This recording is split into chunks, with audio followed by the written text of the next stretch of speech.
अगर आप भी इंटरनेट का यूज़ करते हैं या फेसबुक, इंस्टाग्राम या ट्विटर यूज़ करते हैं तो आपने कभी ना कभी NFT के बारे में सुना ही होगा।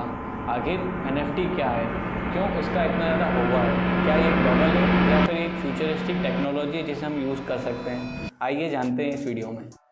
तो आखिर NFT का मतलब क्या है? NFT generally stands for non fungible token. इसको हम सिंपल लैंग्वेज में अगर क्लेरिफाई करें तो हम जो फंजेबल है उसको रिप्लेसेबल से चेंज कर सकते हैं। तो NFT जो है वो एक नॉन रिप्लेसेबल टोकन है। अब नॉन रिप्लेसेबल कैसे हो सकता है, आइए जानते हैं हम एक एग्जांपल से।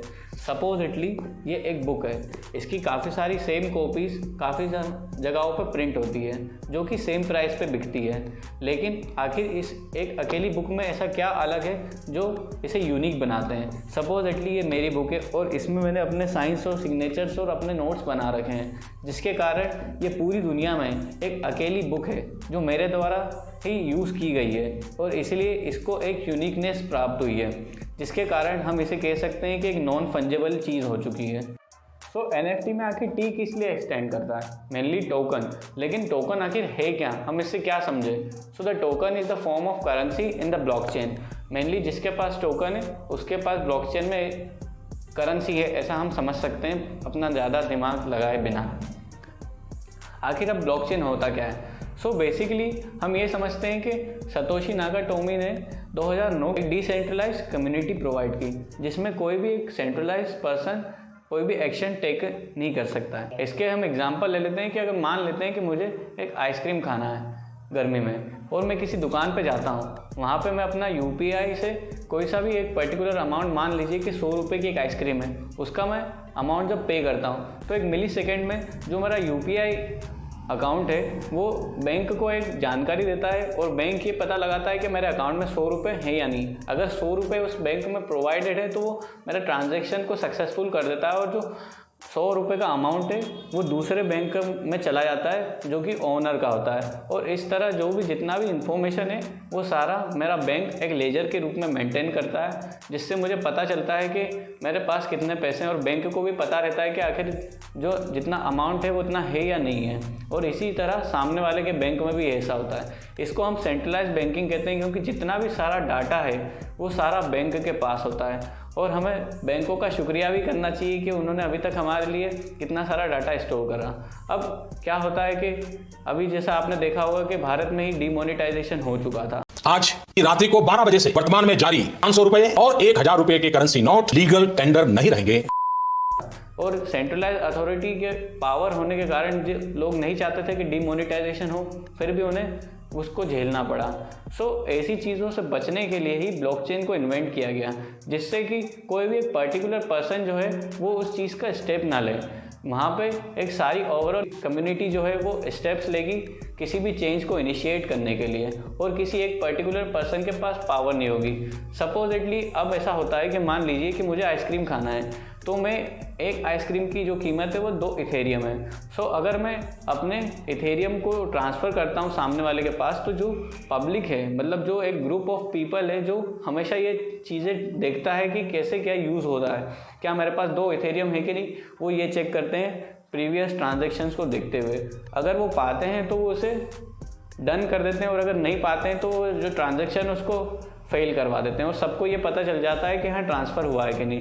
इस तरह ब्लॉकचेन वर्क होता है, जिसमें कोई सेंट्रलाइज अथॉरिटी जो है वो उस चीज़ को या उस लेजर को मेंटेन नहीं करती, बल्कि जो पूरी पब्लिक है वो उसको मेंटेन करती है, जिसके कारण किसी भी वेगनेस के चांसेस काफ़ी ज़्यादा कम हो जाते हैं और इस तरह सामने वाले के पास वो चीज़ ट्रांसफ़र की जाती है। अब हमने ये सब तो जान लिया है कि आखिर ब्लॉकचेन वर्क कैसे करती है, लेकिन अगर हम NFT बनाते हैं तो उसका क्या फ़ायदा है?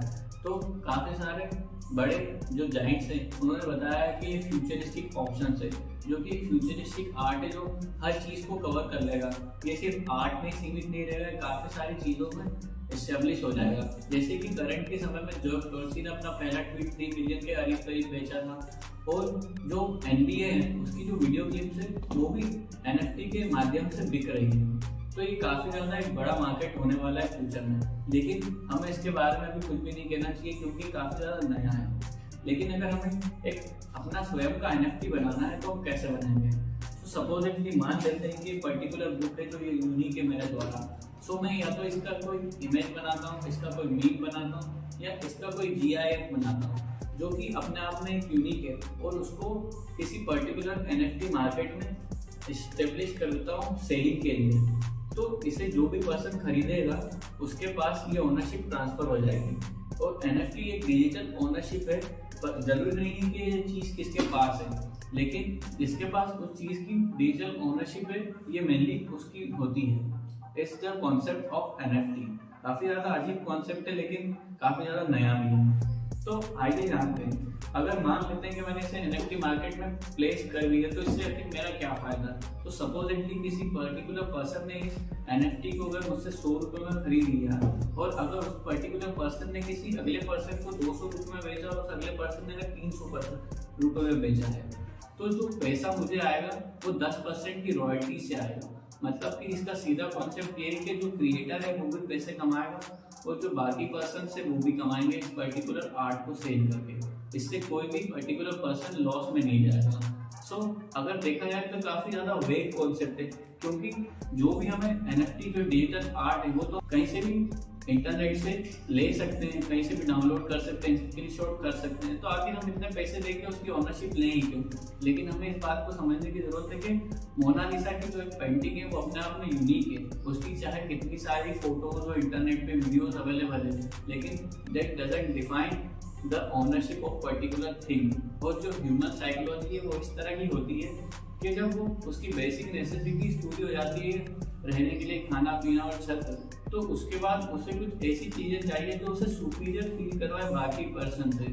और क्योंकि हम इन दिस टुडेज टाइम इतने डिजिटल नेटवर्क में रह रहे हैं, सो एक टाइप से जो डिजिटल प्रेजेंस है या डिजिटल असेट्स है उसका काफ़ी ज़्यादा नवीनीकरण है, जिसके कारण ये एक टाइप से ह्यूमन साइकोलॉजी और स्कैर्सिटी है कि हमें कुछ ऐसी चीज़ें हमारे पास एक्वायर करनी है जो हमें बाकी लोगों से सुपीरियर बताए, क्योंकि हम लोगों से बड़ा और पावर में दिखना पसंद होता है। इस तरह ह्यूमन साइकोलॉजी वर्क करती है।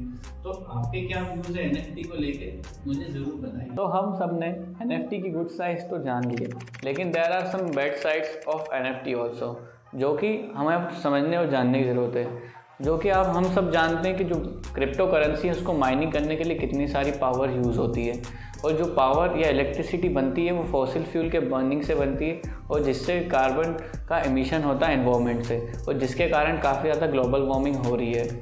और हमें ये जानने की ज़रूरत है कि जो NFT की माइनिंग होती है, क्रिप्टो करेंसी की माइनिंग होती है, वो जनरली सिर्फ नंबर्स को कैलकुलेट करते हैं कंप्यूटर्स के द्वारा। कोई उससे प्रोडक्टिव वर्क या आउटपुट नहीं निकल रहा है। सिर्फ हमें किसी ट्रांजैक्शंस को अप्रूव करने के लिए अगर इतना सारा पावर यूज़ करेंगे, so there will be some ill effects on our self and our earth. So we have to understand with that. हमें जानने की ज़रूरत है कि क्या ये सच में इतनी अच्छी जितनी हम इसे समझ रहे हैं या नहीं। सेकेंड पॉइंट ये है कि NFT एक स्टिपुलेशन टाइप है, अभी काफ़ी ज़्यादा नवीन है, काफ़ी ज़्यादा न्यू है इन द मार्केट। जैसा कि 2000 में इंटरनेट बूम हुआ था और बिजनेसेस काफ़ी ज़्यादा बढ़े हुए थे। स्टॉक मार्केट US का 400% तक ग्रो कर गया था 2000 में, और जिसके कारण एक बबल क्रिएट हो गया था। और बबल ब्लास्ट होने के बाद हम सब जानते हैं कि क्या हुआ था। तो क्या NFT जो है वो भी एक बबल है, ये तो हमें नहीं पता, लेकिन हम सिर्फ ये जानते हैं कि ये काफ़ी ज़्यादा नया है और काफ़ी ज़्यादा एक्साइटिंग है। आपको ये बात समझने की ज़रूरत है कि जो NFT का कॉन्सेप्ट है वो काफ़ी ज़्यादा इंटरेस्टिंग है, लेकिन आपको ये बात भी ध्यान रखने की ज़रूरत है कि जो 95% NFT प्रोजेक्ट्स है वो पूरी तरह फेक है। तो अगर आप अपना ह्यूज अमाउंट ऑफ मनी अगर इसमें आप इन्वेस्ट कर रहे हैं तो आपको 2 बार सोचना चाहिए कि आप कर रहे हैं कि नहीं। राइट नाउ मेरे हिसाब से तो आपको NFT में इन्वेस्ट नहीं करना चाहिए, क्योंकि ये काफ़ी ज़्यादा नया है। ये समय के साथ काफ़ी ज़्यादा लोगों के यूज़ में आएगा और इसके जो प्राइस हाइक है वो भी कम होंगे।